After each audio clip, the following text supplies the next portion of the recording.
어떤 것이 중립일까요? 장애가 있는 학생들을 위한 편의시설을 갖추는 것. 그래서 교실까지 가는 시간을 비슷하게 만들어주는 것이 중립이 아닐까요? 항상 줄을 길게 늘어서 있는 여성들을 위해 화장실을 늘리는 것. 그래서 줄을 서는 시간을 줄여주는 것이 중립이 아닐까요? 여주라디오는 기계적인 중립보다는 문제의 실체에 접근하려고 노력하겠습니다.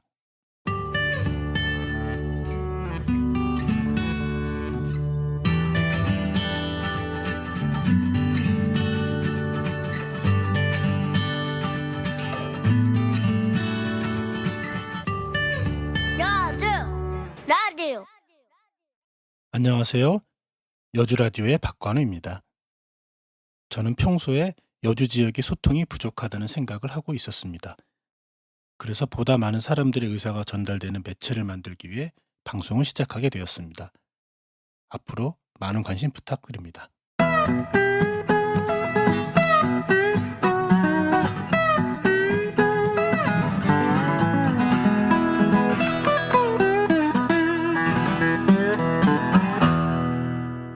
안녕하세요. 예, 안녕하십니까. 안녕하세요. 네. 오늘부터 여주 라디오 함께 하실 분들이 이제 네 분인데요. 저까지 포함해서 소개를 먼저 진행하겠습니다. 먼저 박 사장님부터. 네, 저는 대한민국에서 두 번째로 불쌍한 직업을 갖고 있는 영세 자영업자입니다. 대한민국에서 첫 번째 불쌍한 직업을 갖고 있는 사람은 비정규직 노동자죠. 그리고 저는 50대 영세 자영업자 박 사장이라고 합니다. 저는 이제 딱 50 이제 해가 바뀌었으니까 이제 50대에 들어선 대한민국 모든 사람들의 선망하는 공직계통에서 일하고 있는 사람입니다. 그래서 그렇다고 공무원은 아니고요. 나라에서 일하기 싫어갖고 이렇게 떠넘겨서 맡아서 하고 있는 위탁적 정부 위탁기관에서 복지 분야 일하고 있는 소시민입니다. 예, 처음으로 인사를 드리겠습니다. 아무래도 이제 이 자리에 다른 이제 패널분들 이렇게 보니까 이제 뭐 50대, 뭐 40대 이렇게 주류가 되는 것 같고요. 저는 연배로 보면 40대고요. 또 여주 지역에서 어떻게 보면 생활이나 문화의 중심이 이제 도자기라고 하는데 그쪽 계통의 일을 하고 있는 평범한 회사원입니다. 일반 소시민들이 살아가는 그 삶의 그 모습들, 의견들을 이곳을 통해서 얘기할 수 있다라고 한다면 아주 유의미하다고 생각을 했고요. 그래서 참여하게 됐습니다. 앞으로도 서로 좋은 이야기 나눌 수 있는 그런 공간이 됐으면 좋겠습니다. 저는 가끔 정치인들이 주민들이 지켜보고 있는 것을 잊고 있지 않나 하는 생각을 하고 있는데요. 그렇지 않다면은 어떻게 그 수준 이하의 정책들이 펼쳐지고 수립되고 통과되고 하는 과정들 이런 것이 진행될 수 있을까에 대해서 좀 이해할 수 없는 부분들이 있습니다. 그리고 이게 큰 국회의 정치뿐만 아니라 여주에서도 가끔 이런 일들이 발생하기 때문에 저희 여주 라디오에서는 두 눈을 부릅뜨고서 뭐 이렇게 약간 이상하다, 쉽게 얘기하면 무슨 뭐 뻘짓 뭐 이런 거 하시는 정치인이 있으면 여기서 아주 뭐 시원하게 물어드리겠습니다. 자, 지역 소식인데 이번에 그 2012년이 지났기 때문에 2012년 10대 뉴스를 여주신문에서 발표했더라고요. 그래서 이거는 진 팀장님께서 한번 얘기해 예, 주시죠. 제가 낭낭하게 읽어드리겠습니다. 그냥 여주신문에서 발표를 했었던 내용이고, 그래서 좀 각자의 10대 뉴스에 대한 부분들 거리들이 다를 수는 있습니다. 하지만 여주신문에서 아무래도 지역신문에서 이제 좀 밝혔던 부분들을 저희가 좀 공신력 있게 좀 옮겨드리도록 하겠습니다. 첫 번째로는 새누리당 박근혜 후보가 첫 여성 대통령으로 당선된 부분들이 그 첫 번째 뉴스로 올라왔네요. 이게 어떻게 첫 번째가 돼요? 여주 뉴스, 여주 지역 소식이 나와야 되는 거지 어떻게 이게? 많이 찍었잖아요. 대한민국 여주에서 4만 명이 가서 찍었어요. 8만 명이. 예. 네, 맞을 겁니다. 그만한 그 사람들이 한 사람을 지지했다는 부분들은 네. 또 그만한 뉴스는 또 없을 것 같기도 하네요. 네, 두 번째로는 여주 출신 그 문용린 후보가 서울시 교육감으로 당선된 부분들이 두 번째 뉴스로 올라왔습니다. 저희 앞집이었습니다 이분이. 앞집이요? 기생골. 이게 이분 그거 아시죠? 예, 압니다. 선거 때 공약 내줬다 당선되자마자 공약 지금 연락에 취소하고 있다는 거. 요주에 이 거기 망신입니다, 망신. 현수막 되게 많이 걸렸어요. 이분 축하한다고. 그때 네. 이분이 김대중 정권 때 이 문교부 장관 네. 하지 않았습니까? 맞아요. 말 잘 옮겨 탑니다. 이 양반도. 아니 그때 한 달도 못하고 2주였나? 조금 했어요. 2주였나? 어쨌든 평생 직함을 하긴 뭐 그리고 그렇죠. 뭐 그 김대중 운동부하고 다르게 또 이번 그 교육감은 근데 뭐 정당을 우선하는 뭐 그런 그 뭐 정당 우선한 교육감은 아니잖아요. 아니죠. 보수 대표요. 그렇죠. 그냥 보수 대표 성향적으로 그런 네, 거죠. 그렇지. 근데 세 번째로는 여주 국회의원 선거구가 그 기존에 이제 여주 그 독립적으로 있다가 이제 분구되면서 양평과 가평으로 합쳐진 뭐 그런 소식이 세 번째로 올라와 있네요. 그리고 네 번째로는 새누리당 정병 의원이 사선 고지를 점령했다라는 부분 나와 있고요. 다섯 번째로는 여주에서 첫 육군 중장 한동주 장군이 배출됐다고 합니다. 이게 진짜로 지역 다섯 번째 소식이 올라가야 되나요? 잠시만 저기가 저희 여주신문을 신뢰 안 하는 게 아니고요.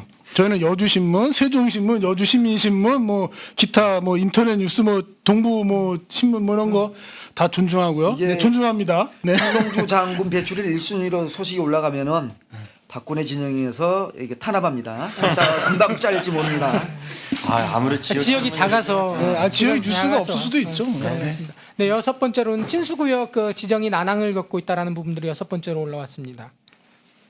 그리고 일곱 번째는 여주 시 설치에 찬반 논란이 있었다라는 부분들이 올라와 있고 이거는 언제 한번 특집을 좀 했으면 예, 예. 좋겠어요. 그래서 저는 뭐 찬성하시는 분이 있고 반대하시는 분이 있는데 먼저 반대하시는 분들 얘기를 길게 듣고 예. 사실은 지역 뉴스로 보면 이게 올 한 해 제일, 사실은 제일 이슈였고 이 부분들이 그 지역 뉴스로 보면 1위로 올라가야 될 만한 그런 찬성하시는 논쟁이 분들도 있었던 같이 거죠. 모셔서 한번 같이 얘기하는 예, 예, 것도 좋습니다. 고민 그럼 막 싸우면 어떡하죠? 싸우는 자리죠. 그게 우리 현실인데 뭐. 네, 여덟 번째로는 여주 그 4세 여아 성폭행 발생 좀 우울한 소식입니다. 저도 이제 딸아이를 키우는 아빠로서 사실 좀 많이 안타깝네요. 이 집은 지금 저희도 알고 저희도 이제 성금 모금해서 이 집 드리고 그랬는데 가정이 완전히 파탄 났어요. 아버지도 그냥 풍으로 쓰러지고 충격으로다가 네, 좀 안타까운 일입니다. 네, 아홉 번째로는 여주 성남 그 복선 전철이 2015년 완공될 것 같다는 그런 소식이 올라왔습니다. 근데 그게 지금 잘 안 되는데? 전철은 들어오는데 무슨 뭐 그 뭐죠 역세권 개발 그거 지금 잘 안 되고 있잖아요. 그것도 뭐 나중에 얘기하죠. 역세권 개발이 안 되기 때문에 전철 들어오는 게 어려울 수도 있어요. 그 자금이 이어지는. 확보가 안 되니까. 전철은 국비가 뭐 된 거 아닌가요? 역세권 그 땅 팔아갖고선 역 짓고 그러잖아요. 전철 들어오는 건 좋은데 또 집값 오를까봐 걱정입니다. 네? 저는 그렇게 생각을 안 하고 저희가 역세권이라서 좀 이 여기 들어오니까 그러면 다들 나라의 상권이 목을에서? 산다고 얘기하는데 그렇죠. 실제로 상권이 죽어요. 그러니까 뭐냐면 대전에 고속철도가 대전 들어왔을 때 사람들이 좋았는데 돈을 많이 쓰는 계층들이 대전에서 안 쓰고 서울로 가버려요. 가까우니까. 여기 같은 경우 서울로 연결했는데 분당으로 연결되잖아요. 그러면 이 40대 이하 좀 젊은 맛을 느끼고 싶은 사람들은 분당 가서 놀다 오는 게 되는 거야. 더군다나 이게 더 연장해서 원주까지 됐다. 그럼 또 원주로 가요. 전철이 확장이 돼갖고서는 득본대가 최근에 와서 춘천밖에 없어요. 춘천은 식당가가 아주 그냥 굉장히 살아났습니다. 하긴 춘천 같은 경우에는 서울에 있는 인구들이 춘천을 놀러 가는 형태로 많이 노인들이 어떤 면에서는 또 그러니까. 여주로 놀러 올 수도 있죠. 그럴 수도 있고. 그게 이제 그러면 다행인데 춘천은 뭐냐면은 이 65세 이상 연세 드신 분들이 무료잖아요. 그러니까는 노는이 전철 타고 춘천까지 와서 점심 먹고 올라가는 거야. 근데 점심을 뭘 먹냐? 주로 춘천에 오면 유명하다 닭갈비를 많이 먹어요. 그래서 닭갈비 하는 식당들이 전철역에다 봉고차 대놓고 대기하고 있다가 모시고 가요. 근데 여주에는 그런 빅 이슈가 없다는 거야. 그러니까 상권을 살릴 그런 거 잘못하면 오히려 역에 유출만 되지 들어올 게 없어서 잘 만들어내야 되는데 근데 이미 여주는 다 무너지지. 다 나갔어. 거의 뭐 나라만 큰 나라 같고 다 근데 빈껍데기만. 문제는 이제 우리 사회가 뭡니까? 수도권 이제 여주도 이제 전철이 왔던 것은 그야말로 이제 수도권으로 본격적으로 진입했다는 얘기인데 자, 성남에서, 강주에서, 이천에서 또 집값이 없어서 쫓겨난 사람들 여주로 옵니다. 그러면 아유, 빨리 집 사놔야 되겠네. 여주 또 집값 올라갑니다. 이게 한국 사회의 전형적인 예? 모순이죠. 아픔이고. 네, 그리고 열 번째 뉴스로는 그 수원지검 여주지청이 현암리로 이렇게 이사를 온 부분들이 열 번째 뉴스로 그 올라와 있고요. 조금 전에 이제 말씀드리면서 이제 그 선거구 분구 얘기를 할 때 여주가 독립분구였다고 제가 말씀을 드렸는데 그렇지는 않았습니다. 이천 여주가 합동 그 지역구였습니다. 죄송합니다. 네. 자, 지역 소식 박 사장님이 좀 이어서 그리고 저희는 좀 참고로 말씀드리면은 미담을 굉장히 좋아합니다. 그래서 그 기부 문화를 좀 활성화시키기 위해서 기부해 주신 분들을 위해서 막 정말 좋은 미담들 많이 저희 그 카페에 알려주시면은 아주 크게 아주 그 자랑을 할 수 있습니다. 네. 땀 흘린 만큼 쓴 만큼 홍보해 드립니다. 자, 첫 번째 소식은요. 중부 내륙 고속도로로 북여주 양평 구간 12월 28일 금요일 날 6시에 오후 6시에 개통됐습니다. 미담입니다. 북내면 박이선 씨 백미 10km 50호. 세종신문에 기탁했습니다. 대단합니다. 박수. 네. 자, 지난 24일 북내면 중암예거주하는 박이선 씨가 어려운 이웃에게 전달해달라며 북내면 사무소에 쌀 10kg 50불을 기탁했다. 이게 세종신문에 이렇게 기사가 났군요. 매년 쌀을 후원하고 있는 박이선 씨는 주위를 둘러보면 가족과 이웃에게 도움을 받지 못하고 힘겹게 겨울을 보내는 분이 많다며 더 많이 도와드리지 못해 안타깝다고 전했다. 한편 북내면은 독거노인과 장애인 가구 50세대에게 기탁받은 쌀을 전달했습니다. 네, 전달만 했군요. 더 보태갖고 주지 않고. 다음 소식입니다. 짜장면 한 그릇에 이웃의 온정 피어. 이것도 세종신문에 난 기사입니다. 중국집 차이나를 운영하는 손혜진 씨 독거노인 및 장애인에게 무료 점심을 제공했습니다. 훌륭하십니다. 네, 우리 주위에 짜장면 하시는 분 또 있죠? 이런 거 자주 하십시오. 짜장면 한 그릇으로 어려운 이웃과의 나눔을 통해 추운 겨울 훈훈한 온정을 전했다. 지난 17일 요즙 소재 중국 식당인 차이나 대표 손혜진 씨는 지난 17일 홀로 사는 독거노인과 장애인들 50여 명에게 짜장면을 제공했다. 손 씨는 그동안 힘들게 살고 있는 이웃들에게 봉사할 마음을 가졌으나 엄두를 내지 못하여 미루오다 이번에 용기를 내어 시작하게 됐다고 전하며 앞으로도 매월 1회 쉬는 날을 이용해 인근에 거주하는 독거노인과 어려운 장애인에게 점심 식사를 대접하겠다는 말을 전했다. 한편 매월 셋째 주 월요일 오전 12시부터 오후 2시까지는 식당에 손님을 받지 않은 채 어려운 이웃들에게 짜장면을 무상으로 제공할 계획으로 이와 관련해 문의사항이나 동참을 원하시는 분은 여주 사무소 887-3771에서 4번 이나 차이나 881-2200으로 직접 연락하면 된다. 차이나 많이 이용해 주세요. 여기는 계획이 아니라 가게 앞에 가봤더니 이미 현수막 붙었어요. 그래요? 요거 하는 날은 요즘 12시부터 2시까지는 손님 받지 않습니다. 일반 손님 받지 않습니다 하고 가게 앞에 현수막 아예 붙여놨더라고요. 자, 여기서 고맙게 생각하면서 한 말씀을 드리면은 제가 예전에 그 여주군청 앞에서 모 군수님이 여주군청 앞에 이딴 많은 사진을 하나 붙이고 어디 뭐 이렇게 고아원 같은데 가갖고서 라면 박스 몇 개 싸놓고서 뒤에서 이딴 많은 사진을 붙여. 저는 그런 게 너무 싫은 거예요. 빈 박스 아니면 진짜로. 됐죠, 근데 뭐. 여기 지금 말씀하시는 미담을 갖고 있는 분들은 다 정말 그 어려우신 분들이 돕는 거예요. 나는 이 사회가 문제가 있다는 게 좀 돈 많은 분들 내세요. 돈 많은 분들이 내시고 사장님들이 내야 되는데 사장님 30만 원 내고 신문에 이딴만하게 나오려고 그런 거 하지 말자고요. 우리 아까 하지 않기로 했잖아요. 아니, 잘하는 거 박수 쳐주는 걸로. 이렇게. 근데 어려운 사람들이 내는 거는 많이 해요. 이분들은. 미담 하나 더 있습니다. 이 미담은 내년에 다른 향후회가 동참하길 바라는 마음에서 전달해 드린 겁니다. 여주에서 매년 12월에서 1월이에요. 사랑의 연탄 나누기를 합니다. 노타리도 참여하고요. 회사도 참여하고 그다음에 여주에서는 영남 항우회, 충청 항우회, 강원 도민의 호남 항우회가 있는데 제가 알기로는 유일하게 호남 향후회가 벌써 3년 정도 됐네요. 사랑의 연탄 나누기를 동참하고 있습니다. 올해는 천남리의 연탄 배달을 호남항해 해온 약 30여 명이 이른 아침에 나와서 연탄을 배달을 했습니다. 예. 물론 돈을 내고 연탄 배달까지 직접 한 겁니다. 호남항해 여러분들 수고하셨습니다. 네, 다음에 네, 영남향후에도 동참해 주시고 다른 동호 네. 향후에도 했겠죠. 우리가 모르는 거겠지. 안 했습니다. 제가 못 들었습니다. 여기 이것도 있는데 여주 또 있어요? 여주 영초 여주 영웅초 우정 불패팀. 이거는 여주 신문에서 나온 기사입니다. 여주 장애인 복지관에 대상금 기탁을 했습니다. 여주 초등학교와 영초등학교 교사 학생들로 구성된 우정 불패팀이 대상금을 여주군 장애인 복지관에 기탁했다. 우정 불패팀은 교육과 기술부 주관으로 열린 제1회 학교 폭력 예방 및 근절 우수 사례 정책 제안 공모전에 참가, 정책 제안 분야 학생 부분에서 동상을 수상하고 교육과 기술부 장관 표창과 함께 받은 상금 30만 원을 생활이 어려운 장애인을 돕기 위해 여주군 장애인 복지관에 후원금으로 기탁했다.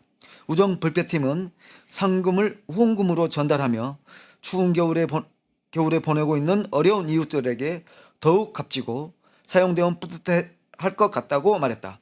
후원금은 제가 장애인이 따뜻한 겨울을 날 수 있도록 난방비로 전달될 예정이다. 다음에는 낭낭한 여성분이 했으면 좋겠다 이런 거는. 네, 이상입니다. 저는. 그리고 또 다른 미담도 알고 계신 것 있으면 좀 말씀. 예. 그 여주군 개인 택시 조합에서 어떻게 보면 우리 사회에서 그 주류도 아니고 비주류도 아니고 아주 그 그림자처럼 살고 있는 사람일 수도 있습니다. 그 이주민을 위해서 써달라며 그 성금 100만 원을 기탁해 주셨습니다. 사실은 어찌 보면 그 생색이 안 나는 부분일 수도 있음에도 불구하고 이렇게 함께 참여해 주신 그 개인 택시 조합 여러분들께 진심으로 감사를 드립니다. 그리고 또 하나 더 말씀드리면 동서농산 그 가정리에 있습니다. 가정리에서 버섯 공장을 하고 있는 동서농산 그 대표님께 감사하다는 말씀을 드리고 싶은데 주 1회 그쪽에서 한글 학교가 진행이 되고 있습니다.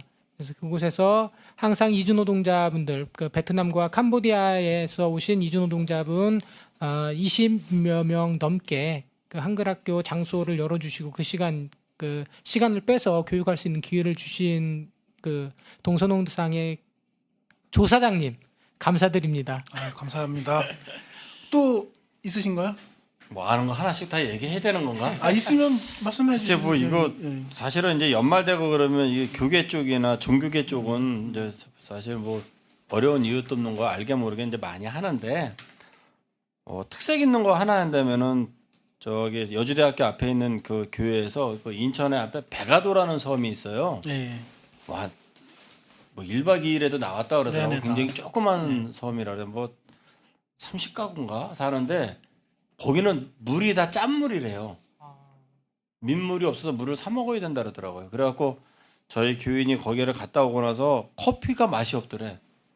짠물에 담아. 그래서 그 얘기를 해가지고 교인들이 17반 이리저리 모아가지고 생수 한 70박스 모아놨습니다. 근데 보낼 방법이 없어요. 택배도 안 되고 거기를 천상도 그 70박스를 가지고 가야 됩니다.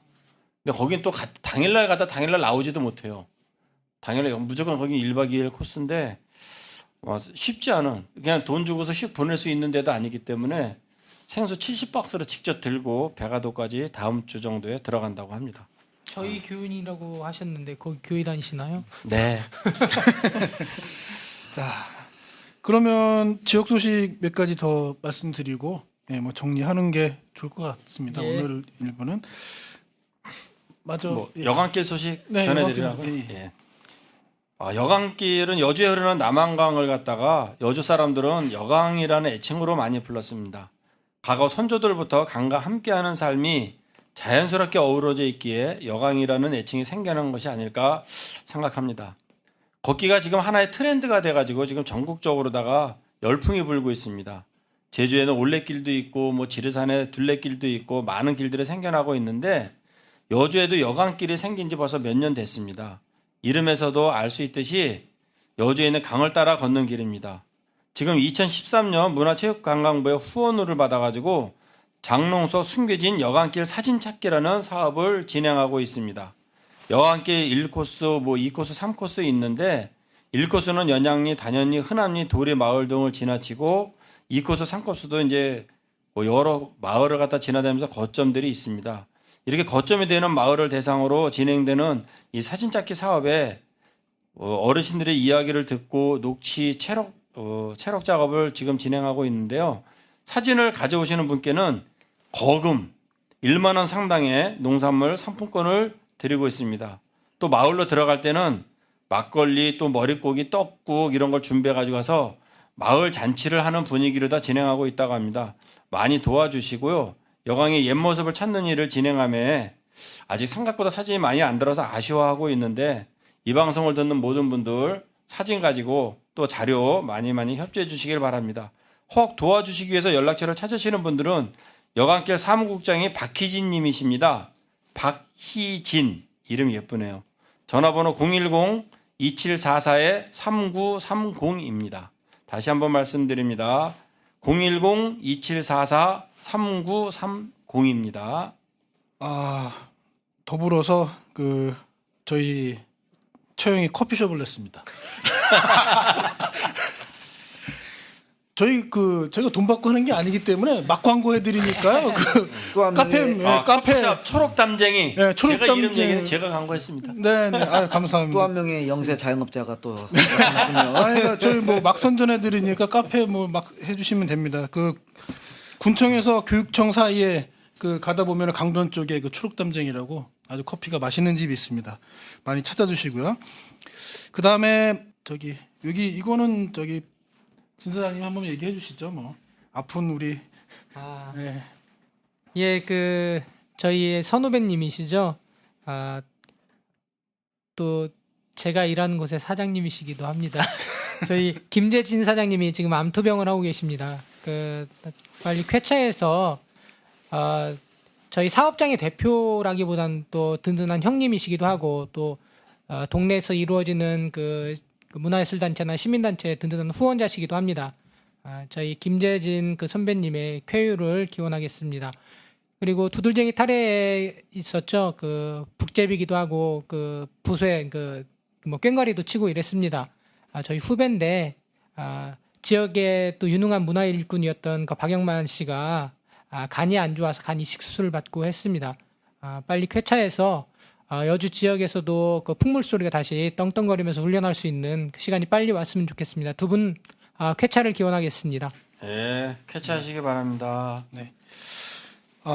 마지막으로 저희 여주 라디오의 제일 중요한 게 지금 카페가 좀 활성화됐으면 좋겠어요. 그래서 카페 활성화가 되면 많은 뉴스들이 저희가 당분간은 앞으로는 아마 어떤 방식으로 많이 들으시면 좀 재정적인 지원이 필요할 수 있겠지만 지금은 저희가 다 그냥 자비를 하고 있기 때문에 저희가 어떤 혜택을 받는 게 없거든요. 그러니까 여러 가지 다 광고해 드리니까 작은 소식 동창회 다 얘기해 드립니다.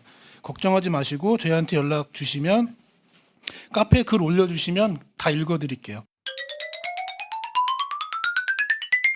여주 라디오에서는 작은 지역 소식도 알려드리려 합니다. 아이의 100일, 돌잔치, 부모님 칠순잔치, 가게 개업 소식, 동창회 소식 등등 필요하신 분들을 위해 소식을 모두 전하려고 합니다.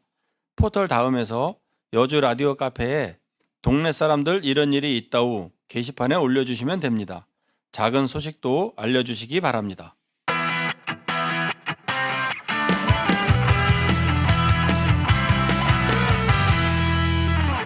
대선 18대 대선이 끝났는데요. 18대 대선을 좀 한번 이야기하지 않고 넘어가기는 좀 그렇고 해서 좀 정리가 필요할 것 같습니다. 그래서 먼저 박 사장님부터 의견을 좀 말씀해 주시죠.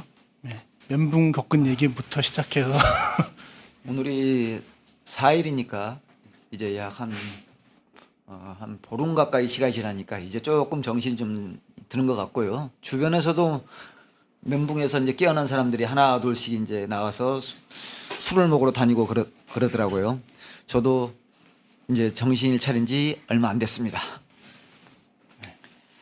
저 같은 경우는 앞으로 추이가 좀 사실은 궁금해요. 뭐냐면은 이번 선거를 통해서 우리 사회가 굉장히 보수화돼 가고 있다. 그쪽으로 다 전체적인 사회 흐름이 가고 있다. 그럼 기존 세대 40대, 50대가 옛날에 조금 더 진보적인 면에서 보수화되는 쪽으로 다 사회 분위기가 이제 흐름이 바뀌어가고 있는데 그런 기존 세대들은 보수화돼 가고 있는 면에 비해서 이번 선거 결과를 가지고 젊은 층은 기존 세대에 대해서 이제 불신감을 갖게 됐다. 기대를 안 하고 자기들의 입장을 이해해주지 못하는 그런 세대에 대한 불신과 불만이 있는데 이 흐름이 과연 독자적으로 가가지고 계속 그 사람들이 젊은 세대들이 자기들의 목소리를 내는 층으로 다 계속 갈 것인지 아니면 이제 이번에 적극적으로 참여해서도 안 됐기 때문에 포기하고서는 아예 불신을 해서 선거 자체를 갖다 외면해버리는 결과로 나갈런지 이제 조금 있으면은 4월달 돼갖고 아마 미니 총선이 또 한 15개 정도 지역구를 가지고 하는데 영남권에서 하는 거에 별로 이렇게 볼 게 없겠지만 수도권에서의 미니 선거가 있을 때에 젊은 층이 어떻게 나갈 것인가 그거에 대해서는 한번 관심을 가지고 봐야 되지 않을까 생각합니다. 이번 대선이 민주당하고 새누리당 양당 체제로 이렇게 치러진 그 선거였죠. 아마 제가 선거를 지금까지 이제 대선을 치러본 몇 번의 경험이 있습니다만은 그 중에 이번처럼 사실은 후보가 적고 선택의 고민이 없었던 적은 이제 처음이었던 것 같고요. 저는 좀 다른 시각에서 이렇게 좀 접근하고 싶습니다. 저는 이번 선거가 이제 선거 패배와 함께 좌절도 하고 뭐 멘붕도 겪었다라고 얘기를 하시지만 그 선거 과정에서부터 이미 저는 좌절을 좀 맛봤던 경험이 있습니다. 기존에 진보정당이라고 이야기하는 뭐 민주노동당이 있었고요. 어쨌든 제 3세력으로서 대선에 이렇게 참여했었던 것은 사실입니다. 하지만 민주노동당이 없어진 지가 오래되지 않나요? 기존에 그래서 기존이라고 말씀을 드렸습니다. 기존에 보면 제 3정당으로서의 진보정당이 사실 존재를 했었고요. 하지만 이번에는 진보정당에 대한 그 세력도 없었고 또한 정치권에서 유의미한 정치적 그 세력으로 등장도 하지 못했고 뭐 이랬죠. 그래서 대선의 결과보다 그 과정에서도 이미 좀 좌절을 맛봤다는 부분을 미리 말씀드리고 특히나 그 안철수와 그 문재인 후보로 대변되는 이 그 보수야당 후보들 주변에서 기존의 민주노총이나 민주노동당의 그 노동자를 대변했던 지도자분들이 그 뒤에 서서 이렇게 쭉 도열해서 그 후보들을 이제 지지하는 과정들을 보면서 좀 안타깝기도 했습니다. 그리고 어쨌든 그 대선에서 진보적 세력이 그 제대로 그 위치하지 못한다라고 한다면 우리 사회가 할 수 있는 궁극적인 희망에 대한 목표에 대한 부분들을 상실하지 않나라고 보고요. 그래서 이번 대선은 그 부분에서 좀 많이 좌절스러웠다는 부분을 말씀드리겠습니다. 무슨 그 채널 A보다 훨씬 이게 지금 더 진지한데? 그래서 멘붕이라는 말을 이제 사람들이 많이 쓰고 있는데 그 멘붕이라는 말을 쓴다는 얘기는 그 일면에는 뭐가 있냐면 당연히 이길 거다, 이겼다 하는 생각을 전제로 깔고 있는 건데 우리 사회의 흐름에 대해서 너무 쉽게 본 건 아닌가. 그렇죠. 애초에 내가 우리 직원들도 얘기가 한때는 정치에 대해서 열을 내는 사람이 이번 선거에서 왜 이렇게 얌전히 있냐는 얘기를 많이 들었는데 왜냐면은 흐름상 이기기 어렵겠다는 느낌을 처음부터 가졌어요. 4.11 총선부터 이제 쭉 연계가 되는 건데 다 차려진 밥상인데 그걸 걷어차버린 게 야권이잖아요. 걷어찬 이유가 뭐냐면은 새누리당과 민주당에 또는 민주당과 포함한 그 진보정당 다 포함인데 집권에 대한 의지가 민주당보다 새누리당이 훨씬 더 셌다. 박근혜 개인의 능력일 수도 있겠지만은 새누리당이 꼭 열세로 가고 흐름이 안 좋다 싶으면 그걸 뒤집는 게 이제 박근혜인데 박근혜가 뭘로 뒤지냐면 항상 이벤트를 만들어내요. 지난번에는 뭐 천막당사, 인적 자원 구성이나 이런 건 전혀 변화가 없는데 외부로 국민한테 보여지는 모양만 바꾸는 거예요. 집 모양만 바꾸고 문패만 바꾸거든요. 이번에도 또 어려우니까 갑자기 한나라당 문패 띄고 새누리당으로 이름만 바꿨을 뿐인데도 사람들한테는 이명박이가 있는 새누리당이 아니라 박근혜가 있는 새누리당으로 다 전혀 새로운 시각으로 보기 시작했어요. 그러니까 4.11 총선에서 국민들이 여전히 박근혜를 지지한다고. 근데 민주당은 당연히 저쪽에 이명박이가 실정을 했으니까 우리가 당연히 이기는 거라는 전제를 깔아버리다 보니까는 국민들한테 비춰지는 게 밥그릇 싸움밖에 비춰지는 게 없었다고. 근데 그게 이번 대선에까지 와가지고서는 뭐 안철수를 지지하러 가겠다 당내에서조차도 막 이렇게 갈라지고 그러는 모습 속에서 국민들한테 야권은 진보정당이든 뭐든 뭐 진보정당은 하나의 진보정당이 몇 개로다가 쪼개져 버리는 그런 상황이 오고 그러니까는 민주당은 집권 의지보다는 자기들한테 있는 밥그릇 가지고 지분 싸움하는 거로밖에 국민들한테 보여지지 않는 상황에서 과연 민주당을 갖다가 이렇게 찍을 수 있을까? 난 민주당이 이번에 문재인 후보가 얻은 그 표도 민주당의 노력에 비해서는 많이 얻었다고 생각하는 사람입니다. 근데 이 졌다는 거에 대해서 뭐냐 멘붕이라기보다는 제가 이제 이 멘붕인 상태가 이 선거 결과에서 저는 거기면 저도 대단히 어렵다고 이게 사실은 뭐 예상을 했는데 막상 지고 나니까 정권을 못 바꾸니까 받는 타격이 뭐냐면 아 이 상태가 계속되겠구나. 선거가 왜냐면 이 정권이 교체가 되면 지금 뭐 크레인에 올라가 있는 사람도 내려올 거고 우리 사회가 뭐 이 선거 한 번에 뭐 많은 것들이 변할지 몰라도 어떤 변화의 어떤 조짐, 봄이 온다라는 이런 희망에 대한 기대를 걸 텐데 그런 것들이 오지 않고 여전히 찬바람 쌩쌩 부는 시간이 더 계속 된다라고 생각을 하니까 아 이게 야마가 도는 거죠 사실은. 명박이는 진짜로 따뜻한 봄날은 계속 가겠구나. 이놈을 사실은 빵이 보내야 되는데 보낼 수 없는 상태가 이게 되겠구나 하니까 아 야마가 도는 거죠. 이 멘붕의 내용은 바로 그런 게 아닌가 저는 그런 생각이 좀 듭니다. 그래도 이번 선거가 얻어진 게 전혀 없는 건 아니에요. 왜냐면 이명박이가 그 친기업 정책을 갖다 너무 유난히 펴서 거기에 대한 국민들의 반발이 크다 하는 게 4.16 총선 전에 이미 지금 집권 여당도 친기업 정책을 펴서는 자기네들이 계속적인 집권하기가 어렵다는 걸 알고 총선 때부터 이제 뭐 경제민주화니 들고 나왔고 이번 대선 때부터는 우리 사회에서도 이제 복지가 최고의 화두가 되는 어떻게 보면 일자리도 복지거든요. 일자리 늘리는 것도 그러면서 보면 하나의 사회 흐름에 대해서 일정 정도 이슈를 갖다 바꿔내는 그런 기점은 됐다. 그런 저는 건 이제 얻은 그 거예요. 변화가 실제로 그 정치권이 어느 그 이슈들 선점해가는 과정들 그런 변화라기보다는 우리 사회가 이제 경제 민주화에 대한 그 기본적인 요구들이나 비정규직 문제들 같은 경우 있겠죠. 그다음에 뭐 대학 등록금 문제도 있겠고 우리 사회가 이제는 더 이상 사실은 밑바닥까지 내려갈 수 있는 그 끝점에 거의 도달을 한 거고 요즘 많이 그런 얘기를 합니다. 지금 이 상태로 몇 년 더 가면 폭동 날 거다 뭐 이런 얘기가 나오듯이 이미 이제 정치권의 스스로의 변화라기보다는 우리 사회가 이제 저변에서 그 부분들을 해결하지 않고는 그러니까 자본주의도 사실은 한 단계 한 단계 사실은 자기 옷들을 갈아입고 조금 더 화려한 모습 그다음에 좀 다른 사람의 익숙한 모습으로 이렇게 변해가듯이 우리 일반적인 이슈 자체가 사실 경제민주화나 이 복지 부분들은 그 부분들을 해소하지 않고는 이젠 더 이상 우리 사회가 더 나아갈 수가 없다라는 부분들을 좀 보여준 반증이 아닌가 싶어요. 그렇죠. 네. 그러니까 이슈가 돌아갈 수밖에 없는 거예요. 근데 지금 이제 그 얘기는 그럼 뭐냐면 박근혜 정권의 그 정권의 어떤 성격이 우리가 기대하지 못한 부분이라도 박근혜 정권은 어쩔 수 없이 우리 사회 복지의 부분에서 진전된 대책을 내놓을 수밖에 없다. 이렇게 이제 결론을 그렇죠. 뭐 이렇게 갖는 건데 저는 그렇지 않다고 생각이 듭니다. 왜냐하면은 이번 정권이 진짜로 이명박 숱한 자살골에도 불구하고 정권이 바뀌지 못했다는 것은 사실 의미하는 바가 화장발에 속는 거예요. 여전히 우리 사회가 지금 뭐냐 지역 감정이라든가 또 북한 문제 뭐 이런 것 때문에 간다는 거기만 성형수술도 아니야. 그냥 흔히 말 화장발로만 싹 해도 뭐냐면은 박근혜한테 패고 가는 이런 어떤 사실이라고 볼 때 과연 박근혜의 이 정권이 실질적으로 앞으로 복지 정책을 막 이게 옮겨올 거야. 저는 그렇지 않다고 생각이 됩니다.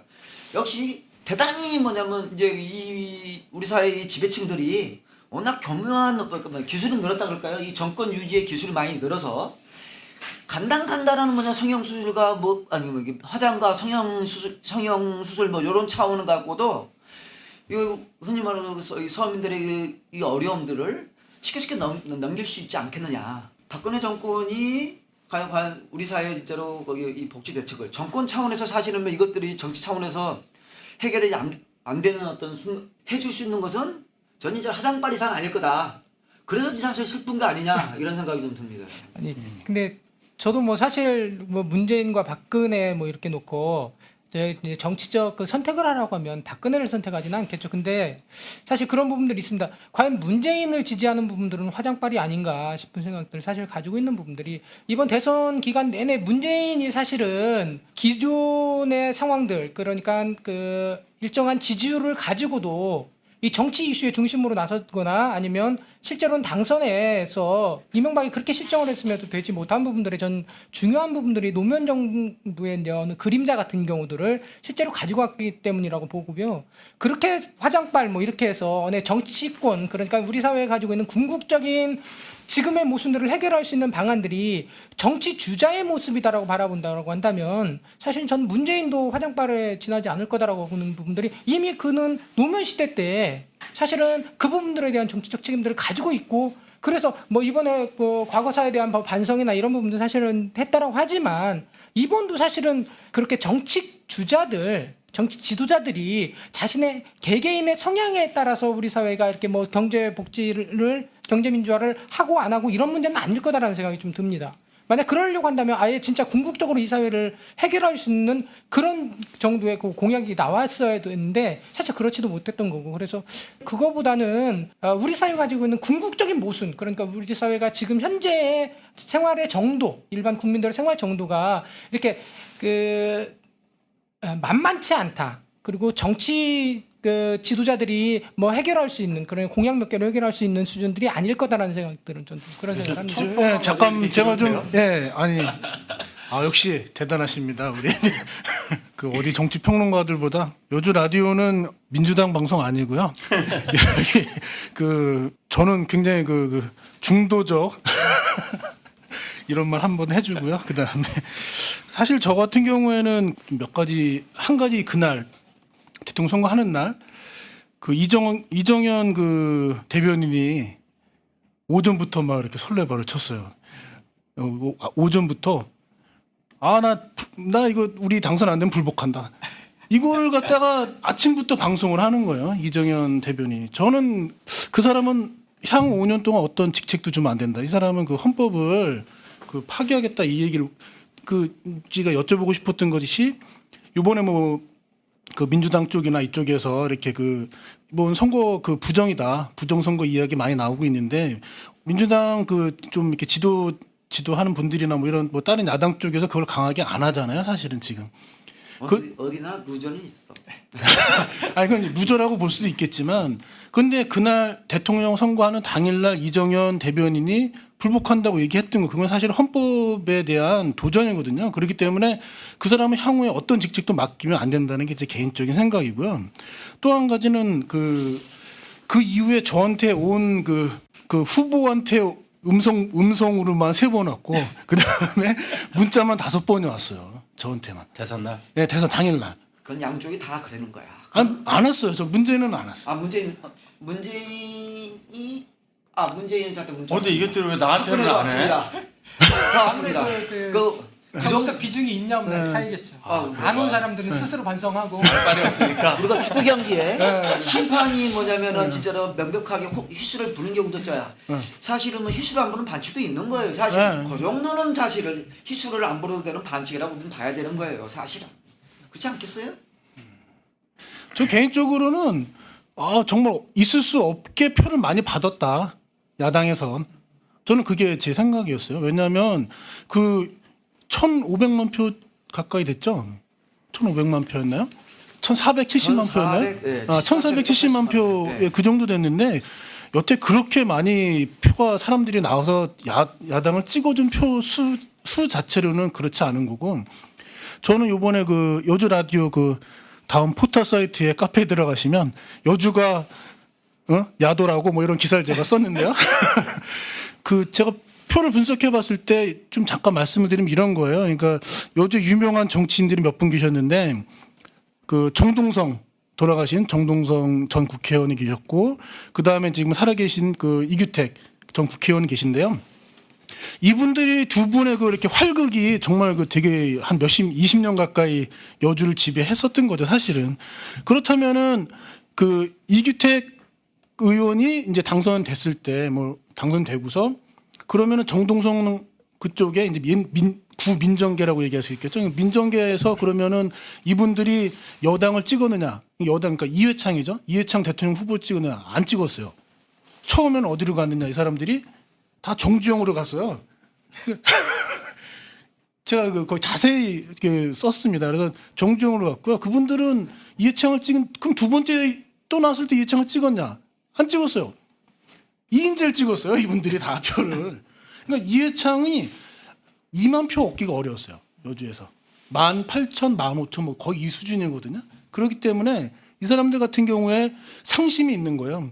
그러니까 자기는 민정계지만 불구하고 그런데 점점 김대중 노무현 대통령 시절을 거치면서 민정계는 아예 기권을 하게 돼요.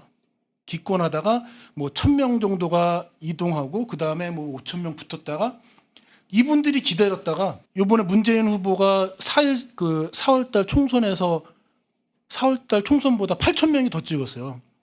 근데 16,000명의 박근혜를 후보를 찍으러 16,000명이 막 쏟아져 나와서 저도 막 10분 이상 기다렸다가 투표를 하게 됐거든요. 그래서 정말 굉장히 여당의 결속이 엄청난 거기도 하지만 야당에서도 사실은 표를 많이 받았지만 여당의 이제는 그거를 화학적으로 분리하기 어려울 정도로 이 두 개 분명히 간극이 있었는데 옛날에 김영삼 YS계하고 분명히 이쪽 계가 간극이 있었는데 지금 이거 화학적으로 분리가 불가능하지 않을까 막 그런 좀 두려움이 있죠.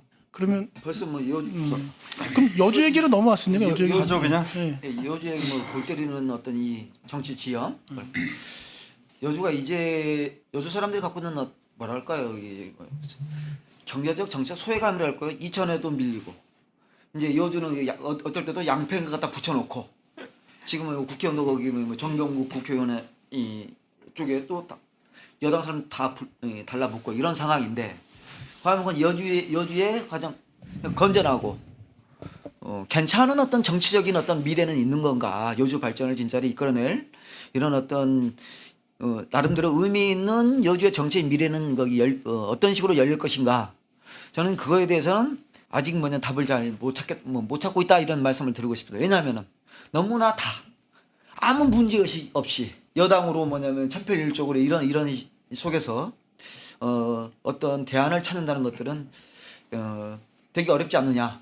그것은 한국 전체의 어떤 정치적 미래 이런 것들 얘기하는 속에서 더 고민해 봐야 되는 게 아닌가 이런 생각을 좀 듣습니다. 예, 저는 아무래도 정치의 결과들을 지역 주민이나 이제 국민들에게 책임으로 돌리는 부분들은 별로 바람직하지 않은 것 같고 사회자분이 이렇게 세력 이동 이야기를 했지만 실제로는 저는 선택할 수 있는 대상들을 우리가 만들어내지 못한 부분들은 모르겠습니다. 여기 계신 두 분의 성향과 저의 정치적 성향이 좀 다를 수도 있겠고 같을 수도 있겠지만 제가 느끼는 부분에서는 그런 부분들이 있습니다. 적어도 지역 정치라는 부분들이 꼭 당선이 지역 정치는 아닐 거다라고 생각을 해요. 적어도 하나의 집단화된 어느 정치적 표현들을 할 수 있는 세력이 만들어지고 그랬을 때 그 세력을 선택할 수 있는 기회가 되는데 지역에서 보면 그 준비들을 사실 전혀 못했던 부분들이 사실인 거고 그런 부분에서 보면 모르겠습니다. 제가 지역에 있는 시민사회단체 부분들에게 어떻게 보면 좀 돌맞을 얘기일 수도 있겠지만 저는 스스로 지역에 유의미한 세력으로 등장했던 게 이제 80년 87년 민주항쟁 이후에 지역에서도 사실은 그런 바람이 불었던 건 사실이고 농민회나 기타 이제 여러 시민사회단체들이 등장을 했습니다만 그럼에도 불구하고 정치 영역들은 뭐라고 생각을 하냐면 거기는 오염되고 그다음에 지역에 있는 우리들 시민사회 운동을 하고 있는 사람들은 순결주의자라고 스스로 생각해서 그런지 모르겠지만 그 영역에 대한 투자들이 거의 없었다라는 부분들 그럼으로 인해서 이제 시기가 이제 지나고 지금은 아주 그 영역 자체가 정치적 영역하고 결합 자체를 못하는 부분들이 지금 돼버린 거고요. 그러면서 적어도 세력으로서는 상대가 안 될지 몰라도 내가 정치적 기회가 있으면 선택은 하겠다라는 그 정도의 역할은 적어도 해줘야 됨에도 불구하고 우리 사회가 그렇게 지역사회에서 만들어내지 못한 부분들은 좀 반성을 해야 되지 않나라는 생각들은 좀 듭니다. 여주가 농어촌이잖아요. 그러니까 농어촌의 한계가 뭐가 있냐면은 뉴스 전달력이에요. 제가 사회복지학을 공부할 때 미국에서 모든 후보들이 선거 공약을 내세우면서 가령 기존보다 후퇴하는 정책을 내올 수도 있는데 절대로 후퇴하는 정책을 내놓지 못하는 분야가 딱 두 군데랍니다. 미국에. 하나는 총포 관리와 관한 거, 하나는 노인들과 관련된 거. 뭐냐면 총포 관리 업체는 로비 막 자금력이 막강하니까 로비력이 막강해서 지금 미국에서 총기 사고가 그렇게 나도 절대로 다 그거 입법화를 못한대요. 왜? 거기다 돈 먹은 사람들이 너무 많으니까. 그다음에 이 노인들과 관련돼서 뭐 연금을 줄인다든가 이런 거를 절대로 못하는 이유는 그 노인 조직이 워낙 막강해가지고 거기서 입소문을 한번 잘못하면 선거에서 필패됩니다. 근데 여기 여주에서는 다른 조직은 없고 이 경로당 조직이 막강해요. 실제로 우리가 경로당을 잘 안 가니까 그렇지만 그 사람들에 의해서 전파되는 그 전파력이 가령 노인들을 요번에 주로 제가 많이 들은 거는 뭐냐면 문재인은 경로연금 얼마 올려준다냐, 박근혜는 얼마 올려준다냐. 자기들의 이해관계와 관련된 거를 첫째로 묻고 두 번째가 이제 뭐 그 사람들이 늘상 내세우는 이 안보 논리 그게 나오더라고. 근데 이 지금 그 경로당이나 이런 데 있는 사람들이 거의 99%가 무조건 여당 성향이에요. 그러니까 이 사람들은 아까 뭐 표 분석을 아까 하셨지만은 저 나름대로 이렇게 보면 민주당이 여주에서 한 20% 정도의 지분을 갖고 있어요. 쉽게 얘기해서 막대기를 갖다 꽂아놔도 민주당이라고 그러면 한 20% 정도는 득표를 해요. 새누리당 골수로다가 찍는 사람들이 약 40% 전후로 다 왔다 갔다 할 겁니다. 그래서 30%가 이제 유동표거든요. 30% 유동표를 누가 진보계도 고정을 한 7% 8% 있는 것 같아요. 그렇죠. 진보표도 그 정도 있죠. 그러니까 약 30% 정도가 유동을 하되 이 사람들에 대해서 누가 이슈를 가져가냐인데 이제 그거에 대해 대표적인 게 무조건 여기가 아니다고 싶은 게 이제 이규태기가 처음에 내려와가지고서는 그래서 정동성 아까 말씀하신 정동성이하고 1대1로 다 붙었을 때 한 번은 졌지만 그 다음부터 쭉 이길 수 있었던 게 야당표도 어느 정도는 있다. 그러니까 아까 말씀하신 것처럼 인물만 있으면 갈 수 있는 표는 있어요. 분명히. 근데 인물을 갖다가 만들어내지 못하는 것, 그다음에 이제 이슈를 만들어내지 못하는 것, 그런 면에서 이제 여주에서 정치라는 게 아시다시피 사실 여기에 여당에서 활동하는 건 많이 보지만 민주당이 활동하는 거는 기존의 진보 세력만큼도 못하다 할 정도로 제가 거기도 좀 더 제 개인적인 생각인데 저는 오히려 단일화 때문에 1470만 표를 얻었지만 단일화 때문에 망했다고 보여지는 거예요. 왜냐하면 여주 같은 경우에도 단일화해서 결국에는 지난 4월 총선에서 민주당이 후보를 못 냈죠. 근데 그렇다면은 그 각자 사실은 그 나오려고 했던 민주당의 여러 후보들이 자기 조직이 있는 건데 그 자기 조직 자체가 다 사라지는 결과가 난 거예요. 그래서 대선에서 그 사람들은 떴는가에 대해서 봤을 때 그 사람들 별로 안 뛰었을 거예요. 아마 그냥 개인이나 그렇게 보여지는 부분도 있거든요. 지금 우리가 얘기가 네. 지금 우리가 여주 지역의 뭐냐면 앞으로의 전망.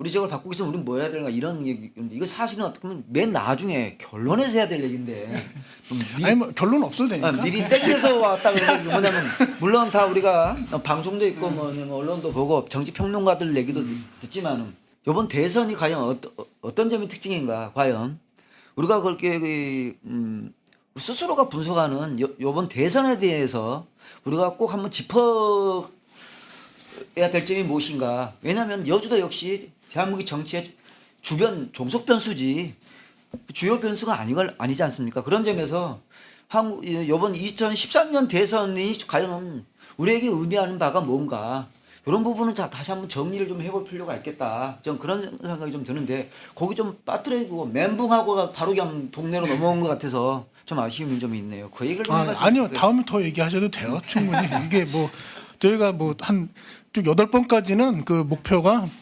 500명의 청취자만 있으면 저희는 합니다. 예, 그 다음에 나중에 많이 들어주시면 더 좋긴 한데요. 저는 예. 이번 대선을 이제 치르면서 우리 사회에서 그 희망을 잘 못 찾겠다라고 생각을 했었던 부분 중에 중요한 부분들이 뭐냐면 저는 스스로가 우리 국민들이 자기 처지를 모른다라고 생각을 해요. 자기가 사실은 우리 사회에서 극빈자층이고 거지에 가깝게 사는 거죠. 우리 그 일반 시민들이 그 어떻게 사냐, 특히나 여주란 지역적인 조건을 또 제한해 보면 더더욱이나 그렇죠. 일반적으로 저희 같이 공장에 일하고 있는 그 선배님이죠. 그 소개를 하면 30년을 동일 직종에서 근무를 했습니다. 그분의 월급이 200만 원이에요. 200. 근데 이게 그 비단 그 우리 직장만의 문제냐 그러지 않고 여주 지역에 있는 일반적인 사람들의 도자기 공장들의 일반적인 임금 수준이 그 정도라는 겁니다. 그렇다라고 한다면 우리 사회가 뭐 정치가 뭐 얼마나 아름다워지고 뭐 도덕적으로 뭐가 뭐 품위 있고 이런 소리 하지 말고 내가 30년 동안 일했는데 200만 원으로는 도대체 그 사인이 그 집도 이제 4인 가족입니다만은 4인 가족을 먹고 살 수가 없는 조건이잖아요. 그렇다라고 한다면 나한테 떡고물을 누가 줄 것인가라는 부분들을 정확히 보고 그 지점을 찾아서 선거를 하는 게 사실은 정치의 그게 기본이라고 보는데 우리 사회는 그게 안 돼 있다라고 생각을 하는 거고 그래서 저는 계급성 복원이 계급성이라고 하니까 좀 어려울 수도 있고 어떻게 보면 좀 무서운 말일 수도 있겠다고 생각을 하지만 스스로 자기의 처지들, 경제적 처지들을 좀 바로 알고 그래서 나에게 도움이 될 수 있는 사람들을 선택하는 부분들로서 정치가 가야 바람직하다라고 보는데 이번 대선도 그렇고 전에도 그렇고 뭐 쭉 그랬죠. 우리 사회에서는 아직 계급성이라는 부분들로서의 그 계급 투표들이 이루어지지 못하고 있다라는 부분들이 앞으로도 만약 이런 방식으로 간다라고 한다면 지극히 이미지 정치로만 우리 정치가 이제 제한이 될 거고 그런 경우가 더 한 번 더 가고 두 번 더 갈 때는 우리 사회에 진짜 미래는 없을 거다라는 생각이 좀 들어요. 그래서 계급성 복원이 좀 중요한 의미가 담지 않을까 이렇게 생각을 합니다. 예, 박 사장님 얘기랑 다르고 지금 저도 다른 얘기인데요. 이건 좀 약간 그 말씀하신 거랑 다른 얘기인데 제가 좀 저도 사실 심각하게 왜 그 야당에서 이번에 그 전국 유치를 못했을까에 대한 부분에 대해서 고민을 많이 했어요. 그 나는 꼼수다의 뭐 김용민 막말 파문 때문에 뭐 졌다. 근데 사실 이거를 갖다가 우습게 볼 수도 있죠. 요번에도 뭐 누구 막말 뭐 때 되면 또 정동영 전 대통령 후보 나와서 뭐 한마디씩 뭐 어쩌고 이런 거를 그거에 대해서 저는 좀 어떤 분석을 하냐면 이건 좀 잘 들어주세요. 되게 좋은 얘기예요. 예전에 정말 여당을 찍는 분들의 처지가 어땠을까에 대해서 고민을 해보면 이분들은 숱한 막말 속에서 욕을 먹으면서 욕을 하는 처지가 아니라 이 사람들은 욕을 먹는 처지에 있었던 사람들이 어쨌든 사회가 나이 드신 분들 일제 시대부터 있었잖아요. 그때부터 해방되고 뭐 전쟁 겪는 그 과정 속에서 죽음의 고비를 다 겪으면서 욕을 먹는 자기가 그 처지에 당하는 사람들이 이렇게 있는데 사회가 안정되면서 자기는 일정 부분 사회에서 욕을 먹지 않는 무슨 일이 있어도 욕을 안 먹어도 되는 욕 먹으면 나 경찰 부르는 이런 것까지 그거에 획득을 한 거죠. 이 사람들은 저소득층이라고 하더라도 그래서 저는 진보의 뭐 가치를 갖고 있는 사람들이 착각하고 있다. 가난한 사람들이 막대고 욕하고 뭐 이런 것 하지 말아야 된다고 저는 아주 강력하게 얘기하는 거고 그래서 이 방송에서도 굉장히 이렇게 그 순화된 언어를 사용하려고 하는 거예요. 그러니까 그분들 같은 경우는 욕을 하는 게 자기가 다시 그 수준으로 내려가는 그거의 경험일 수밖에 없는 거죠. 저는 그렇게 생각하거든요. 뭐 같은 맥락의 말일 수도 있는데 우리나라 사람들의 투표 성향에서 이제 뭐 학술적인 건 아니고 제 생각입니다. 두 가지 경향이 있어요. 뭐냐면 굉장히 애국주의적인 경향이 있고요. 하나는 자기만족적인 경향이 있습니다. 이게 뭐냐면은 우리나라에서 여론조사를 해서 당신이 중산층입니까 물어보면은 약 60%가 중산층이라고 대답을 해요. 근데 60%가 중산층인 사회이면은 그 나라의 행복지수가 굉장히 높아야 돼요. 근데 행복지수는 우리나라가 굉장히 낮아. 그러니까 뭐냐 행복지수가 낮다는 얘기는 상대적인 열등감을 많이 느낀다는 얘기거든요. 지금 올해는 모르겠는데 몇 년 전에 행복지수 세계 1위가 어디냐면 방글라데시예요. 왜냐면 다 같이 못 사니까 상대적인 비교에 의해서 내가 박탈감을 안 느껴. 그러니까 같이 행복할 수가 있는 건데 우리의 사회는 행복지수는 굉장히 낮아. 그러니까 박탈감이 많아요. 근데 스스로를 자기는 중산층이라고 생각을 하는 거야. 그러니까 중산층은 사회에서 누릴 만큼 누리는 사람이 중산층인데 자기가 중산층이 아닌데도 중산층이라고 착각을 하는 거예요. 아니면 착각이든지 아니면 중산층이 되고 싶은 자기 욕구를 갖다가 스스로도 자기 체면을 거든지. 근데 이게 투표 성향으로 나타나고 있다. 그게 뭐냐면은 새누리당은 막말 파문은 여당도 있었고 야당도 있었는데 여당에서 일어나는 막말 파문 갖고는 지지율에 변동이 없어요. 어떠한 상황이 와도 지지율이 떨어지지를 않아. 근데 야당에서 막말 파동이 일어나면은 지지율이 그냥 출렁출렁인다고. 그게 왜 그러냐면은 충성도죠. 아까 내가 얘기한 애국적인 시각으로 투표를 하든가 자기 만족에 의한 자기 체면에서 투표를 하는 해서 여당을 찍는 사람들은 어떠한 경우에도 불변이야. 기존에 대한 불만이 있고 나름대로 이 정치나 세상 돌아가면서 고민하는 사람들이 이제 야당을 찍을까 말까라는데 야당에 대해서 실망을 하니까 지지율이 출렁출렁하는 거예요. 아까 이제 막말 판문 뭐 낙곰수 얘기도 했는데 내용에는 동의하는데 말하는 게 너무 비속어 많으니까 듣기가 거북하다 하는 사람들이 이제 줄어서 하고 싶더라고요. 아까 얘기한 거대로 그 시절로 가기 싫어하는 것도 있지만은 찍을 사람이 없어져 버리는 걸로 이 사람들이 무당으로다가 흘러가 버리는 거예요. 그러니까 여당을 찍는 사람은 절대 불변이야. 절대 불변인데 야당 찍는 사람은 왔다 갔다 하는 거야. 시대에 따라서 변해버리는 거야. 그래서 지금 같은 추세로 간다면은 대단한 인물이 나오지 않는 한, 인물을 키워내지 않는 한, 박근혜가 이길 수 있었던 거는 박근혜도 자기가 옛날에 한나라당을 나와가지고 자기가 독립된 당을 차렸었어요. 네, 옛날에. 근데 그때 개박살 났다고. 아무도 안 됐어요. 진짜로 다 지금 진보정당만도 못했다고.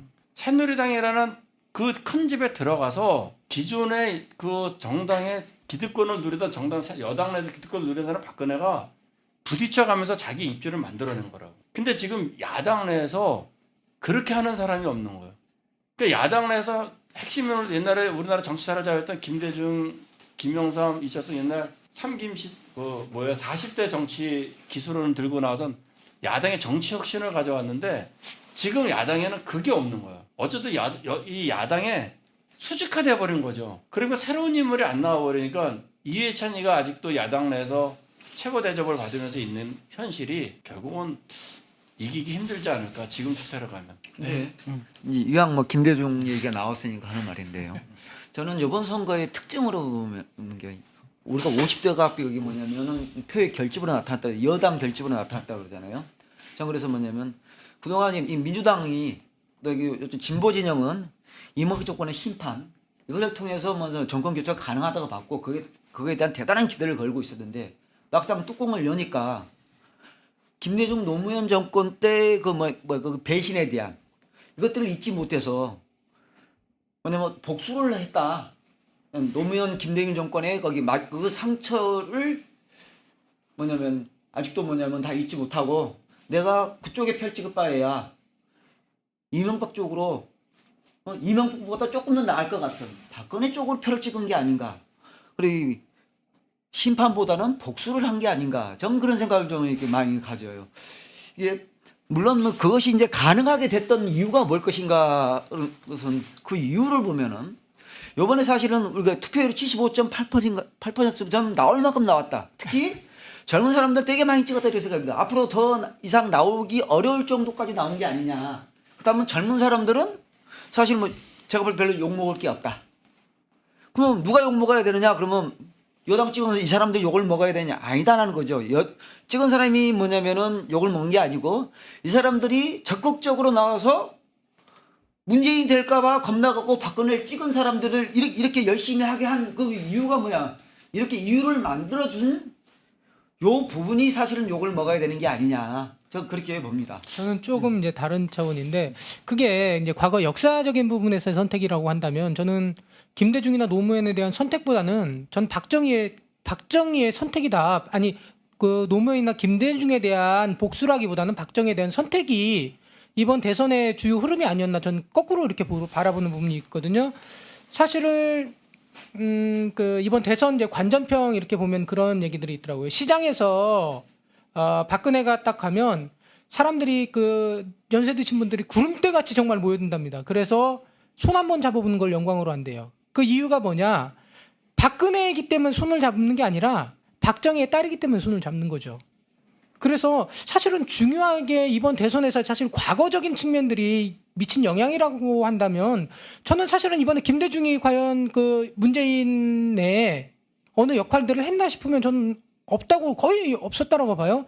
모르겠습니다. 지역적으로 보면 호남에 대한 그 표가 뭐 그 일정하게 같다라고 볼 수도 있겠지만 그 부분들은 민주당에 대한 선호에 대한 표였을 것 같고 그거보다는 사실 박정희에 대한 그리움, 향수 이런 부분들이 오히려 역사적 그 관계 속에서의 표의 결집으로 보면 그게 더 우선했다라고 보여요. 근데 우리가 그러니까 세대별로 보면 60대, 70대 이 사람들은 계속 여전히 여전히 뭐냐면은 여당 쪽으로 찍었을 거라는 거죠. 문제는 뭐냐면 50대가 사실은 우리가 뭐냐면은 보수화됐다는데 이 50대가 예전에 흔히 말해서 김대중 노무현을 찍었던 층이라는 거예요. 50대가 대단히 우리가 486이라고 386 뭐 이런 사람들 어떻게 보면 민주화 운동의 어떤 그 세대들이 나이를 먹었다고 해서 그냥 쉽게 여당을 찍는 건 아니란 말이죠. 근데 왜 여당을 찍게 됐는가?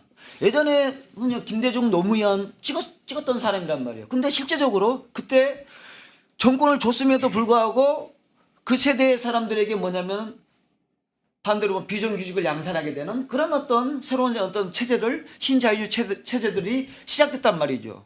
그렇다면 50대가 봤을 때는 이 기억들은 문재인이 먼저 정권을 잡는다고 해서 크게 뭐 달라질 게 없다. 그것은 어떤 경우? 김대중과 노무현이 우리 등에 빗을 꽂았던 그 자기 경험이 있었기 때문에 오히려 뭐냐면은 저는 박근혜를 찍게 된 게 아니냐라는 거고요. 또 하나는 어떤 점에서 있냐면은 예전에는 사실은 우리 사회에서 뭐냐면은 숨어 있는 사실은 그 여당 표들이 꽤 많았습니다. 그러니까 말을 안 했어요. 사실은 결집을 별로 안 했죠. 그리고 자기 가서 몰래 가서 찍어. 왜? 사실 여당이 도덕적으로 되게 좀 후지입니다. 사실 뭐 우리 사회에서 이거 뭐냐면 기득권을 갖고 있기 때문에 온갖 못된 짓을 많이 했어. 그래서 그걸 뭐냐면 그 사람 여당을 찍는다고 사실은 앞에 내놓고 말을 못해. 그래서 몰래 찍어. 근데 요번 대선의 특징은 뭐냐? 내놓고 뭐냐면 여당을 찍으려고 마음을 가졌어요. 사람들이. 왜? 예전에 진보 진영이, 그러니까 민주 진영이 대단하게 높은 도덕성을 갖고 있었는데, 그래서 그거에 비교해서 보면은 여당은 도덕성이 떨어졌는데, 저번 총선을 지나오면서 진보 진영이 흔히 말해서 온갖 부정선거를 해가지고 국회의원 하려고 하라는데 그걸 봤단 말이죠. 그래서 예전은 그랬습니다. 뭐냐면 견 묻은 놈, 똥 묻은 놈 이랬는데, 진보 진영이 흔히 우리가 말하는 동부연합으로 얘기하는 통합진보당으로 얘기하는 똥통에 빠진 모습을 봤단 말이에요. 그 똥에 그냥 덕석이 묻은 놈들이야. 저놈들이 진짜로 뭐냐면은 나가갖고 흔히 말해서 그 여당을 바꾼다고 하니까 그건 볼 수 없다라는 거죠. 저런 똥통에 빠진 놈들이 어떻게 내가 비록 똥을 좀 묻었지만은 여당은 똥을 좀 묻었지만 저거보단 낫다. 이런 점에서 저는 뭐냐면 사실은 이명박 그 지지층이 사실은 분산이 돼야 되는데 전혀 분산되지 않았습니다. 거기다 플러스 박근혜 표까지 붙었어요. 이래서 사실은 문재인 쪽이 흔히 말해 여기 양당구도 돼가지고 사실은 문재인 후보 대단히 많은 표를 얻었음에도 불구하고 그거보다도 더 많은 표가 된 요인이 저는 이 진보 진영의 도덕성이 땅에 떨어짐으로써 골기한 여당의 뭐냐면 그 지지층들이 골기에서 좀 줄여주실 이렇게 많은 표가 나오지 않았나 저는 그렇게 생각이 그럼 듭니다. 나만 비관적으로 보나 봐. 사회 흐름을 나는 뭐냐면요. 저는 이렇게 봐요. 아까 50대가 이제 모든 사람들이 기대했던 거에 정반대 현상이 나왔다고 얘기하는데 사실은 50대도 둘로 나눠야 돼요. 55세를 전후로 해서 55세를 넘어간 세대하고 50세, 55세대가 달라요. 뭐냐면 55세를 넘어간 세대가 뭐냐면 72학번부터 77학번까지 이 사이거든요. 유신헌법을 하면서 집중적으로다가 박정희 찬양교육을 받은 세대가 55세 이후 세대예요. 그 다음에 77학번 민청학령 사건 나고 막 이러면서 대학가에서 변혁운동이 일어난 세대가 50세에서 55세 세대예요. 그걸 구별해서 봐야 되는데 지금 뭉뚱그려서 50대 이러니까 사람들이 좀 놀라는 게 아닌가 이제 그런 생각이 하나 들고 저는 이제 사회 흐름에 대해서 야당이 많이 실수해서 졌다 막 그러는데 저는 그게 아니라 야당이 월등한 능력이 아니면 한국 사회 구조에서는 여당을 이길 수 없는 구조라고 기본적으로 보는 거예요. 뭐냐면은 지역 감정이니 뭐니 여러 가지가 복합적으로 작용한 결과가 국민들이 정책의 실패나 이런 거 가지고 투표를 하지 않는다. 근데 총선이랑 대선이랑 분명히 성격이 달라요. 총선은 정책이 실패를 하면 표가 몰아가요. 그러니까 열린우리당이 한번 압승을 거둔 것도 있고 또 이번에처럼 다된 압승을 걷어차는 경우도 있는데 대선은 철저하게 그렇게 가지 않는다는 거죠. 뭐냐면은 정책으로 갔다면은 김영삼 정부 말년에 국가부도 사태에 IMF가 났을 때 김대중 대통령은 만약에 그렇다면은 차려놓은 밥상으로 다 대통령이 됐어야 된다고. 근데 DJP 연합 충청도한테 사정사정 해가지고서는 겨우 30만 표로 이겼어. 노무현 때도 또 그냥 충청도 가서 사정사정해서 행정수도 옮겨준다고 사정사정해서 겨우 이겼어. 그게 우리나라한테 여당에 대한 아까도 얘기했던 여당에 대한 그 고정표가 한국사에서는 거의 불변이다. 그럼 김대중 때 국가부도가 사태가 나도 여당 표를 찍는 사람들이 과연 이번에 와서 이명박이가 실정을 했다고 야당을 찍었을까? 나는 아니라고 보는 거예요. 저는 지극히 이제 그 선거공학적인 접근을 하자라고 하면 실제로 우리 그 나라 정치 지형에서 그 보수 야당이 정치적으로 성공할 수 있는 길은 저는 노무현 정부가 가장 극명하게 이제 보여줬다라고 이렇게 바라보는 부분들인데요.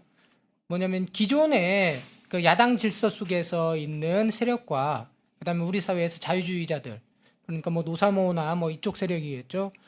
시민 의식도 좀 있고 그러면서도 지극히 이제 파편화되어 있는 이제 개인화되어 있는 이 세력들이 아주 적극적인 결합을 하는 그 순간만이 저는 그 대선에서 그 이길 수 있는 조건들이 형성된다라고 선거공학적으로 접근한 그런 건데 실제로 이번에는 그게 제대로 이루어지지 않았던 부분이 있습니다. 그게 뭐냐면 안철수 세력으로 대변되는 기존에 이제 뭐 노무현 정부와 그 노무현 정부 출범하던 시기의 노사모와 세력적인 부분에 좀 다를 수는 있어요. 하지만 정치적 성향으로 보면 비슷합니다. 그 자유주의 세력들이 실제로 안철수를 지지하는 풀이었는데 이 사람들이 실제로 문재인으로 전격적인 결합을 했다라고 한다면 전 이번 선거에서 이길 수 있는 조건들은 그 선거 공학적인 접근에서 됐다라고 봐요. 만들었겠죠. 근데 저는 이 세력들이 화학적 결합들을 제일 못한 거다라고 보여지는 부분들인 거고 그래서 선거 공학적인 측면에서 보면 이 두 세력이 정확하게 일치되지 않으면 우리는 제가 봤을 때도 뭐 공복님이 말씀하시듯이 우리 사회에서 실제로 보수 야당이 성공하는 그 대선판이 되기 쉽지 않을 거다라고 이 보입니다. 판을 갖다 흔드는 거는 결국은 여론인데 우리나라 언론이 그렇게 우호적이지가 않아요. 야당표에. 그게 이제 가장 극명하게 나타난 게 이제 오래된 얘기고 아는 사람만 아는 얘기인데 김영삼 대통령이 집권 초에 굉장히 강력한 그 개혁 드라이브를 걸었었어요. 근데 시작하자마자 본인이 좌절했다고 얘기를 했고 그러면서 개혁 정책을 피지를 못하고 끌려갔다 하고 얘기했는데 그 사례가 뭐냐면은 제가 이름을 이제 정확하게 이제 김상하였나 서울시장을 임명했었어요. 그때 그 변호사였었다고. 그 누구였는지 제가 이름을 김상인가? 네, 있었는데 김삼철. 그때 그 서울시장 임명이 굉장히 파격적이었어요. 그러면서 그때 김영삼 대통령이 나중에 얘기한 거를 보면은 서울시장으로 임명하면서 공무원 사회를 한번 흔들어 보겠다. 그래서 아주 파격적으로 개혁의 드라이브를 확 걸어버리겠다 했는데 모든 언론이 서울시장 이 사람에 대해서 부도덕적인 걸 씹었다고. 뭐 농가주택으로 졌는데 불법 건축물 했고 뭐 그 안에 뭐 정자도 있고 막. 그 정도 해야지 서울시장을 하는 거 아닌가요? 그래서 일주일 만에 이 사람이 결국은 사퇴해버리면서 어여머여 끝났는데 사퇴하고 나서 보니까 평범한 집이었더라. 근데 이미 상황이 끝난 상황이니까 언론에서는 거기에 대해서 슬쩍 아무 말하고 넘어가면 그만이면 사람들 머리에 남은 거는 이후의 결과가 아니라 한참 막 떠들어댈 때 인구에 회자됐던 그 여론이라고. 근데 그게 언론에서 만드는 게 얼마나 무서냐면 노무현 때도 그랬어요. 뭐냐면은 사람들이 사람 제일 열받게 하는 게 무슨 얘기냐 그러면 사람들은 유시민이 얘기하는 거라 그랬어요. 유시민이 이런 사람 들으면 열받는다고. 사실 유시민이 이름 들어서 일반 사람들이 열받을 이유 하나도 없다고. 근데 언론에서 그런 말을 유포시켜 버리다 보면 자동으로 다 그게 돼버리는 거야. 그냥 사회화가 돼버리는 거야. 근데 우리나라 언론은 철저하게 왜 MBC 사태를 그렇게 욕을 먹어가고 MBC 그 잘 나가던 방송에 한 자리 숫자 시청률이 나와도 버티는 이유가 새로운 흐름을 만들어내는 걸 막기 위한 고육지책이 아닌가. 그래서 지금 젊은이들이 인터넷을 한다고 하지만 새로운 여론을 만들어낼 수 있는 방법을 만들어내지 않는 기존 언론이 지금처럼 어떤 독과점이라 할까요? 아니 기존 세력과 결탁되어 있는 상황에서는 야권이 일어나기가 정말로다가 옛날 그 40대 기술원이 나오는 것처럼 사회에 굉장히 큰 이슈 노무현처럼 아주 그냥 강하게 돌파해 나가고 나가는 그런 이슈를 던져내지 않는 한 어렵지 않을까 생각합니다. 시간이 좀 지났으니까 이제 뭐 마무리로 이렇게 좀 한 말씀씩만 하고 정리를 하는 걸로 했으면 좋겠는데 그 좀 지역 얘기도 좀 섞어서 해주시면 좋을 것 같습니다. 박 사장님부터 또 저기 아니 거꾸로 해볼까요? 진 팀장님 마무리. 발음이 잘 안 되는 진 팀장입니다. 제가 사실 뭐 직장에서도 팀장 역할을 맡고 있습니다. 그리고 이번 대선을 보면서 뭐 조금 전에 다 뭐 이야기를 했습니다만은 뭐 여러 가지 이제 평가들도 있고 그렇죠. 근데 저는 제일 중요하게 바라보는 부분 역시 계급성의 복원이다라고 보고 저는 우리 국민들이 우리 처지가 어느 지점에 있고 나를 위해서 정치를 해줄 수 있는 사람이 누군지를 선택하는 그 안목들을 키워내는 부분들이 되게 중요하다고 보고 또한 그 언론이나 이런 부분들이 계속적으로 사실 기존의 세력 부분들의 우호적인 부분들은 사실이고 그러다 보니까 그런 본질에 대한 부분들로서 정치적 선택을 할 수 있도록 만드는 게 아니라 계속적인 이미지에 대한 부분들만 허상을 띄워놓고 그 부분들에 대해서 자꾸 선택을 강요하는 부분들이 있습니다. 그래서 그런 부분들이 지금 많이 아쉽고요. 지역적인 부분으로 눈을 이렇게 돌려본다라고 한다면 어쩔 수 없이 저는 누군가는 시작해야 되는 지점들이 지금의 시기다. 지금 시작을 못하면 또 우리는 다음에도 또 그 다음에도 우리에게는 그 선택할 수 있는 지도자가 없어 뭐 이런 얘기밖에 할 수 없을 거다라고 보고요. 그래서 지역에 있는 그 정치적으로 아직 그 준비가 안 됐다고 하더라도 이 사회가 좀 희망적인 사회로 가고 그리고 우리 일반 서민들이 그리고 정치적 주역으로 나설 수 있는 기회를 만들겠다라고 한다면 그런 생각을 가지고 있는 사람들이 조그맣게라도 좀 시작을 해서 지역에 있는 주민들이 좀 선택할 수 있는 폭들을 좀 만들어주는 부분들이 그 지역에 있는 적어도 민주주의자들 아니면 시민의식을 가지고 있는 일반 진보주의자들 뭐 이런 사람들이 해야 될 과제라고 이렇게 보여집니다. 예, 오늘 첫 그 라디오 방송 이렇게 마치도록 하겠습니다. 감사합니다. 조 선배님도. 저는 지역으로만 그냥 좀 축소해서 희망을 갖다가 얘기하고 싶은데 지역에서 그 야당 정치를 하겠다는 사람들이 좀 본인들의 힘을 보여줬으면 좋겠다. 그리고 좀 큰 욕심을 가졌으면 좋겠다. 지금 여주 지역에서 야당을 한다는 사람들은 지금 군의원 2자리 갖고 있는 거로 만족을 하고 그걸 지키려고 애를 써요. 그러니까 더 이상 판을 크게 만들지도 못하고 만들 의지도 없는 것 아닌가 하는 생각이 들어요. 그래서 좀 진보 아주 뭐 민주당뿐만이 아니라 더 왼쪽으로 나가는 진보 세력이든 아니면 민주당이든 본인들의 어떤 정치 지향점을 좀 크게 잡아서 여주 지역을 갖다 한번 판을 흔들어서 야당도 집권할 수 있는 여주 지역에서 여주에서 여당이 돼보겠다는 욕심을 가지는 좀 야당 세력들이 나왔으면 좋겠다. 너무 그릇들이 작다. 그런 생각이 많이 듭니다. 저는 앞으로 이 전망에 대해서는 조금 더 얘기하고요. 한번 좀 주의 깊게 요번 대선 속에서는 북한 문제를 다시 한번 생각하게 되는 계기가 됐습니다. 이제는 진보 진영이 북한의 민주화 이것에 대해서 대단히 많은 관심, 북한의 인권, 민주화 관심을 가져야 된다고 생각하는 게 북한은 선거 때마다 앞으로도 계속 상수로 나올 겁니다. 영향을 주려고. 그다음 북한의 민주화 없이 대한민국의 진짜로 민주화 진보는 어렵다. 그래서 북한의 민주화가 과연 어떤 방식으로 진행될 것인가에 대해서는 서로 방법은 틀지 몰라도 그게 남의 일로 이렇게 북한의 왜냐면 이게 인민들의 삶은 자기들이 알아서 할 거야. 이런 차원에서 저는 접근하지 않아야 된다고 생각이 많이 들었습니다. 진짜로 북한의 민주화 없이 남한 사회의 진정한 민주적 발전은 진짜로 거기 어렵지 않느냐라는 생각이 좀 들었고요. 아주 거국적인 국제적인 방송이에요. 저는 한국 사회 진짜로 거기 진짜 큰 어떤 한 텀이 넘어갔다고 생각이 듭니다. 부정적으로요. 왜냐하면 앞으로 한 세대, 한 30년에 우리가 한 세대를 보는데 한 30년 이 세대 안에는 우리가 예전에 민주노동당, 통합진보당 이렇게 얘기하는 진보 진영이 하나의 정치 세력으로 이렇게 우뚝 서서 국민의 지지를 받는 이런 어떤 뭐랄까 유의미한 정치 세력으로 쓰는 어떤 시간들은 이제 한 세대가 넘어야 되지 않겠냐 이런 생각이 굉장히 부정적 저희 전망을 할 수밖에 없습니다. 그래서 지금 우리가 이번 선거에서 쭉 봐서 알듯이 진짜 지배 진영은 대단하게 뭐냐면 세련되게 뭐냐면 이 지배 전술을 쓰고 있더라고요.